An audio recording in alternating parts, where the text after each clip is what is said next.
Today we talk about Babylon 5, The Lone Dark, after this.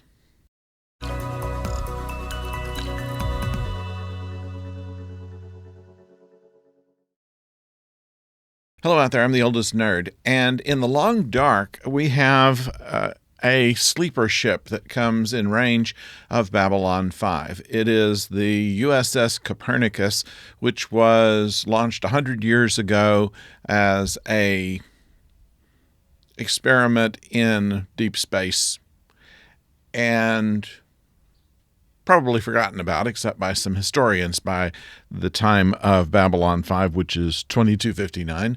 So they intercept it, and they find cryo chambers on it, two of them. One of the people is dead, and the other one is showing some faint life signs. So Dr. Franklin escorts her to MedLab and manages to revive her.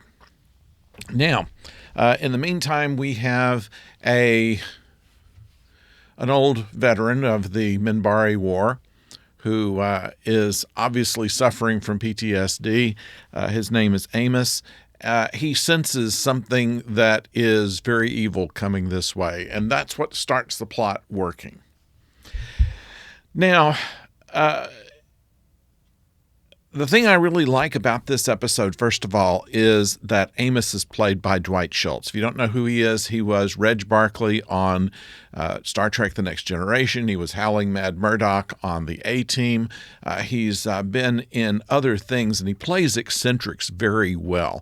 And you can tell in the performance here, he can go from out of his mind to very rational and make you believe it, that it's something that occurs naturally. And you don't get this kind of acting just everywhere. So I think that his performance here is really a masterclass in playing someone who has PTSD, who is somewhat mentally unstable. And in a joke that they put in it where Garibaldi says, I don't think that you're mad at all. He says, well, the doctors are split on this. Some people think that I'm nuts, and some of them think that I'm just a compulsive liar. A nice line there.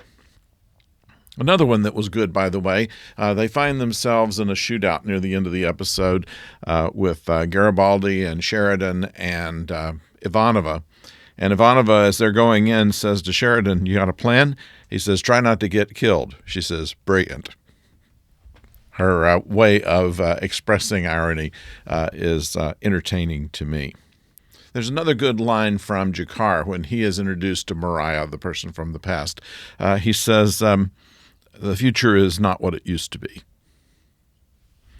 So, and it isn't, if you stop and think about it. Everything that we used to think about the future is nothing close to it. I expected moving sidewalks and flying cars by now, and while there is some thought of this, it's really not anywhere near what I expected it to be. Well, this reminds me of Back to the Future. They're always saying how well they predicted the future. Our hoverboards have wheels. What we find out is that this darkness that comes aboard the station is something that is immediately embraced by G'Kar and completely dismissed by Londo. And Sheridan is not really sure what to think.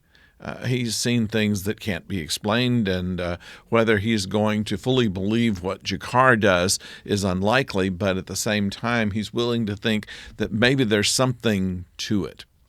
And the episode is very good in the interaction between Garibaldi and Amos, and also between Franklin and Mariah, which is the beginnings of kind of a romance. But interestingly, it's not done in the same way that we've seen in so much television. Boy meets girl, boy falls in love with girl, and they get split up. This is something that shows initial interest. It doesn't go beyond that, but there is something there. And while both of them kind of resist it, it's something that looks very realistic. And so I enjoyed how they did that. So watch it just for Dwight Schultz, if nothing else. He is a much better actor than he's given credit for, because he does play some very quirky individuals in his various roles, but he knows how to do it. Like to know what you think about it? Please put it in the comments below. And if you have not subscribed to the channel, please do so. This helps the channel grow, and we need to grow. You know, we don't want to get stuck here forever, wherever here is. And of course, we would like a like. If you would click a like, that would also just put me in a very good mood for the day, and that couldn't hurt either, huh? Okay, so thank you for joining us, and until next time, don't go far.